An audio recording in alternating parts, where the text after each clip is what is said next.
Hi, everyone. My name is Naomi Isache. I am one of the recruiters here at EY Northern Ireland. So, you've just been offered your first stage interview here at EY. Today, I would like to give you a little bit of a run through on what to expect and how to best prepare yourself for this. When you are preparing for an interview for EY, it is very important to research EY and the role that you have applied for, as well as how we align with your personal values. Think about the specific responses to potential questions and how you might communicate these effectively within a virtual setting. It is important to review your interviewer's LinkedIn profile to ask meaningful questions about their journey and also take the opportunity to ask questions during the interview. Think about what you want to learn prior to this meeting. And finally, make sure to test your device. Ensure you have the required software installed and are familiar with its use to avoid any issues on the day.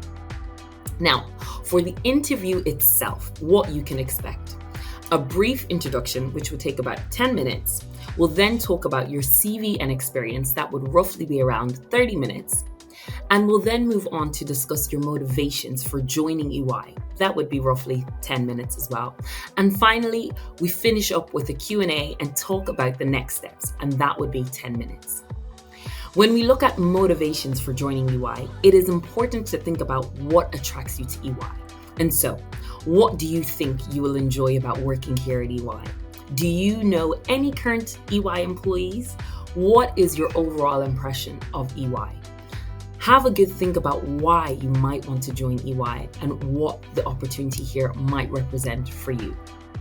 You will be asked this, so prepare your approach to it. And the biggest factor in helping you arrive at this will be researching EY and the specific area you're interviewing for. You can find out more on our EY website. Now, what are your career aspirations? How do you think EY can support this? It's important to think about what do you need from your next role so that you can achieve these goals. How are your own skills and experiences going to support you in achieving these aspirations? What would you expect from EY in terms of support for your career pathway? It is also important to look at potential competency-based questions. Think about how can EY contribute to your career and why you want to move now. What are your expectations of EY as a company? What can you bring to this role? What challenges are there that might affect the transition? It is also important to think about successful teams that you've been a part of, what your role was in that team, what your contribution was, and why did you enjoy it? It also might be a time when you worked collaboratively with colleagues from other areas of the business. What was the nature of the project and what was your role in particular? What have you done to improve communication, motivation in your team? These are some things that you should think about.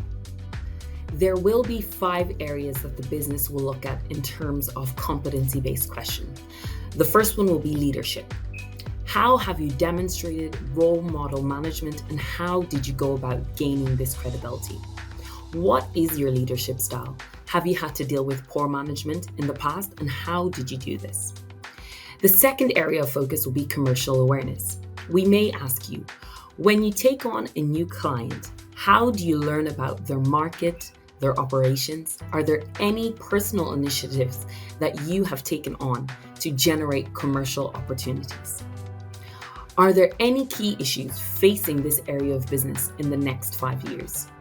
How do you broaden your understanding of the market? We will then go to operational excellence. We will focus on high priority projects recently delivered and all that went with that, including the time frame, your delivery, the planning, etc. What does operational excellence mean to you? How do you deliver continuous improvement? We will then look at client service, examples of when you exceeded client expectations.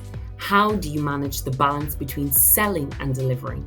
How do you measure a client's satisfaction at the end of a project? And lastly, we will focus on the technical type questions.